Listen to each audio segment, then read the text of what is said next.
I really had no idea you were hoarding so much money. Plus, we're married, so there's no issue in using our shared assets, right? Yeah, Hiding it is just mean-spirited. My husband and his mother, ganging up on me, kept talking as they looked down on me. Fed up with their attitudes, I decided to confront them with a reality check. By the way, have you checked whose name is on the bank account? What? My name is Emily, and I'm turning 42 this year. I've been married for 17 years, and I used to work at a company before that. After getting married, I quit my job and now work part-time at a local supermarket. I met my husband, Mark, at work, and back then, I thought he was just a normal, kind person. But he changed drastically about 6 months into our marriage. One day, while I was preparing dinner, my mother-in-law, without any notice, suddenly visited our home. Mark was still at work, so thinking she might have some urgent matter, I let her in. She sighed heavily upon entering the living room. "Emily, you're just lazing around watching TV at this hour? Mark is out there working hard, and you don't feel guilty?" Huh? Though I had the TV on, I had been in the kitchen preparing dinner until just a moment ago. I might appear idle, but I had finished household chores in the morning and had just returned from grocery shopping after my part-time job. Believing that I was doing everything I should, I felt a mix of frustration and annoyance inside, but I still responded with a polite, "I'm sorry." Then, my mother-in-law, in a showy manner, snorted and entered the kitchen, only to start criticizing even the dinner. "Oh dear, is this all you're making for dinner? Poor Mark, working so hard, and this is all he gets. I've planned curry and a salad for tonight. The salad is in the fridge. To feed Mark such a lazy meal, what kind of family did you come from?"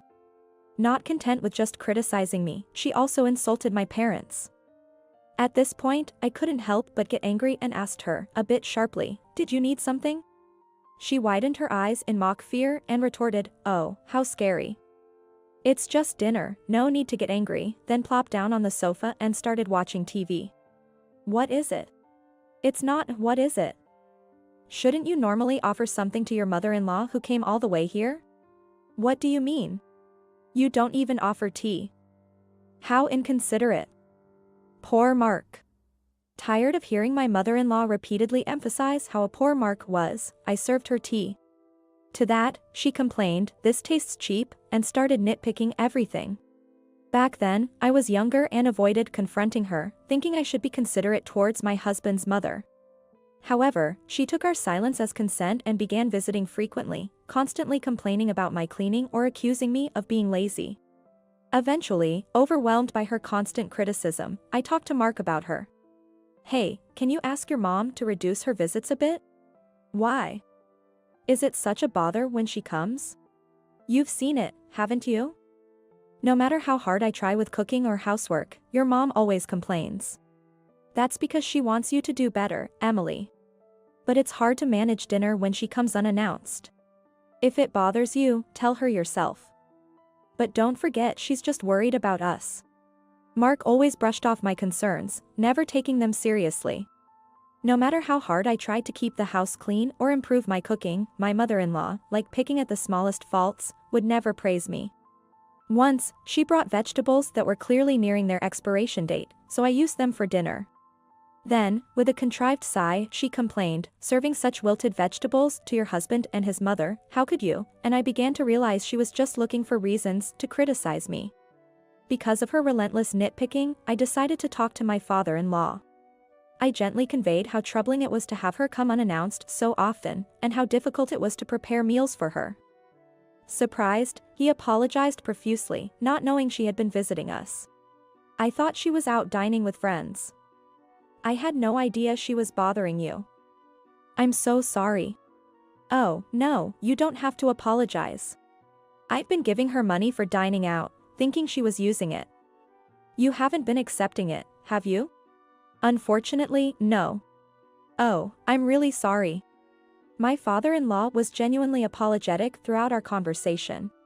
He promised to speak sternly to my mother-in-law, so I didn't mention her bad behavior anymore.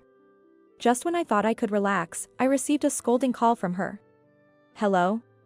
You, tattling on me to my own husband, how ill-mannered can you be?" "What? I go out of my way to check on you for your own good, and to be repaid like this, I never expected such ingratitude. That's not it, it's not about repaying with ingratitude. Anyone else in your place would be begging for forgiveness, and here you are being a nuisance. You should be thanking me for the upbringing I'm giving you since you obviously lack it. But it's difficult when you come over unannounced. Does a mother need permission to visit her son's house? My parents wouldn't do something like that. So brazen. When you marry into a family, you should adapt to their rules. Regardless of what I said, she just got more heated and eventually started yelling so loudly I couldn't understand her, then hung up. I thought about consulting my father-in-law again, but it seemed futile, especially since she likely called when he wasn't around. Despite a slight decrease in visits, my mother-in-law never stopped coming over. My husband, cheered by her visits, would share his work frustrations with her, making it unlikely he'd ask her to stop coming. Seeing my husband's attitude, my mother-in-law also became more cheerful, and then they both started to blame me together. Emily, you just don't show enough respect to my mom. Right, Mark, tell her more. And I barely get any allowance, even though I'm the one earning. How terrible, what a wicked wife you have. They continued to complain about the meals I prepared and chatted happily in the living room I cleaned. While I was washing dishes, my husband would demand, at least get the bath ready, expecting me to prepare everything from towels to pajamas. Rather than reprimanding him, my mother-in-law sympathized, poor thing, having such an inconsiderate wife. I consulted my father-in-law again, receiving another round of apologies, but the core issue with my mother-in-law remained unresolved, leaving me exasperated. During those days, I noticed something. One day, I realized that a necklace passed down from my mother was missing. Even when I asked my husband, he stubbornly claimed ignorance. He coldly brushed me off, suggesting, maybe you lost it due to your own carelessness. Regarding the necklace I was certain I had placed in the drawer. The truth came out when my mother-in-law arrived for dinner one evening. That necklace. Oh, how shallow to covet what another person wears. Around my mother-in-law's neck, there it was, my missing necklace. It was a unique piece with a slightly unusual decoration, unmistakably mine, and there was no way I could have mistaken it. She was wearing it right in front of me. Please give it back. How dare you accuse me of theft? You not only covet others' possessions but also label them as criminals. It shows your upbringing. As she smirked triumphantly, I couldn't help but reach for the necklace. Then she raised her voice deliberately, and at that moment, my husband, who had come home earlier than usual, saw me reaching towards her and violently pushed me away. I hit the wall hard and crouched down. Looking down at me, my husband, while holding his mother, began to denounce me. You're just as my mother said. You've been picking on her behind my back. That's right, Mark. Emily was really terrible to me. I just wanted to get along. That's not true, listen. The necklace your mother is wearing right now is mine, the one I said I lost. I don't want to hear excuses. Mom, how about we go out to eat today? And you better reflect on your actions. You're so kind, Mark. You're such a good son. With those words, my husband left with his mother. At that moment, I felt a surge of anger and frustration, not just at not getting my necklace back, but at my husband for taking his mother's side without listening to me. I decided it was time for revenge. That same day, I sought advice from my father-in-law yet again. He apologized and listened carefully to my story. He agreed that my mother-in-law's actions were excessive and expressed his own frustrations with her. Hearing this, I decided to set a trap. Then, once again, my mother-in-law came to our house, unchanging in her habits. As usual, she flaunted her necklace, obviously enjoying my reaction. I intentionally asked her, I forgot to buy something, could you please look after the house for a little while? Normally, she would have complained about being asked to do something, but this time she smiled and said, sure, that's fine. Take your time if you need to. I know you're always busy with the house. Thank you. I'll be back in about 30 minutes. Saying that, I left my mother-in-law at home and went out. Sitting alone in the supermarket parking lot, I felt as if I was testing the malice of someone close to me, my heart pounding rapidly. If I could obtain decisive evidence, I would be able to exact my revenge. Yet, part of me hoped that my mother-in-law and husband would realize their mistakes and change. After exactly 30 minutes, I returned home. I came back to find my mother-in-law and husband enjoying dinner in the living room. Sorry, we started without you since you were late. Today's dinner was more modest than usual. Don't you feel sorry for Mom? But I asked her to watch the house because I had forgotten something. Enough with the excuses. Be more careful next time. Seeing my husband's increased arrogance in her presence, I sighed in frustration. Looking at the pot with only vegetable scraps left, I couldn't help but feel disdain rather than anger at my husband for not considering leaving any food for me. There seemed to be no future where these two would reflect on their actions. After cleaning up from dinner, I checked the trap I had set after my mother-in-law left. As I suspected, it had been triggered.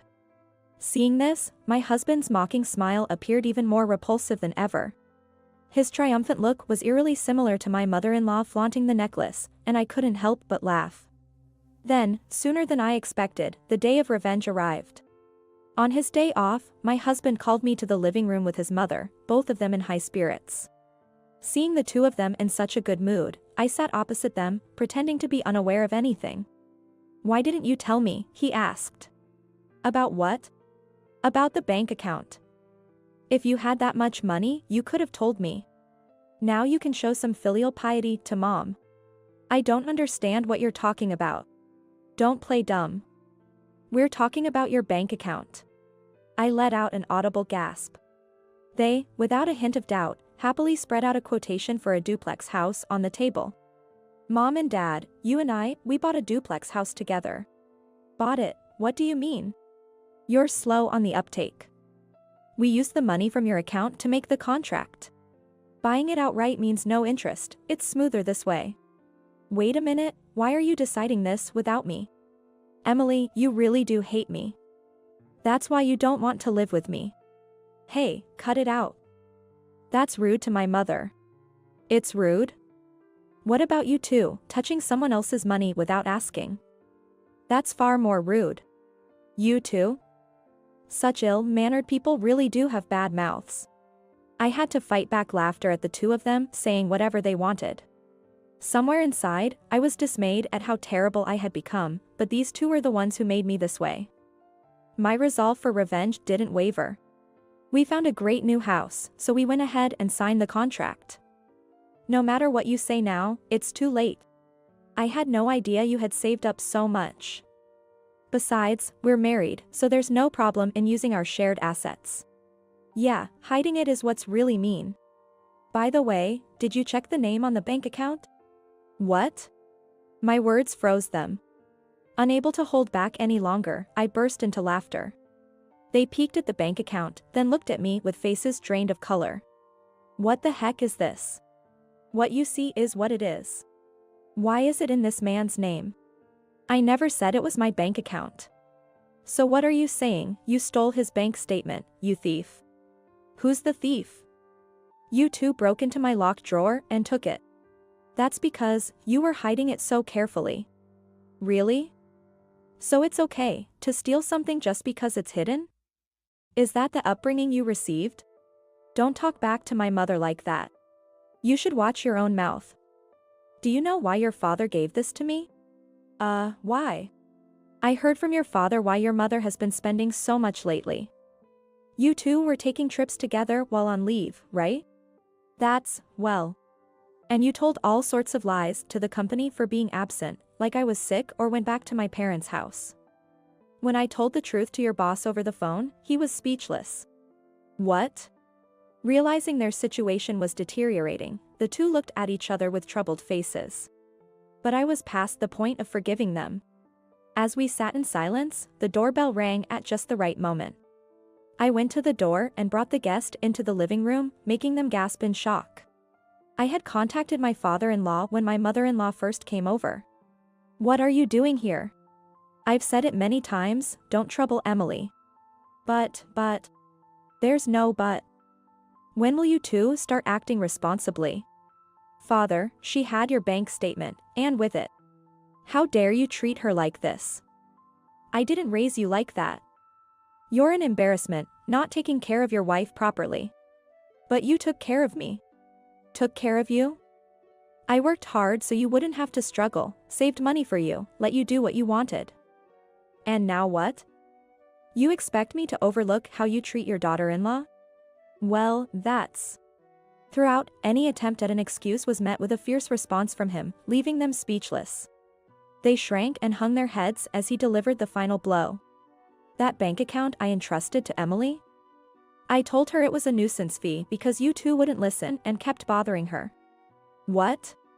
You even stole that money to buy a house. What more can I do for you? With nothing to say, my mother-in-law was taken home by my father-in-law. Before they left, I pointed to the necklace around her neck and successfully retrieved it. Seeing her reaction, my father-in-law grasped my mother-in-law's head and made her bow. In the now quiet living room, I told about getting divorced to my disheartened husband. Why? Why? After all that's happened, you still think we can stay married? But you're only mad at my mother. I'm appalled at you too. No. I won't divorce. Then shall we go to court? I'll expose everything you two have done to the court and your workplace. What? Yes, I've recorded you two breaking into the drawer and taking the bank book. I have it all on video, the both of you desperately trying to break the lock. That's a lie. You call others thieves after doing such a thing. What kind of upbringing did you have? Why? How could you? All of that will be made public, and you'll have to pay back the $300,000 you took from your father, plus alimony to me, and legal fees. What will you do? How can you say such awful things? Still don't understand? Should I get your father to lecture you again? Deflated, my husband agreed to divorce, and I finally became free. I received the $300,000 from my father-in-law as compensation and alimony from my ex-husband and ex-mother-in-law. They ended up working hard under my father-in-law's supervision to pay him back a total of $600,000. Later, I received an email from my ex-husband begging for reconciliation, but I ignored and deleted it. I've been feeling better, free from the source of stress, and enjoying my freedom with the money my father-in-law gave me.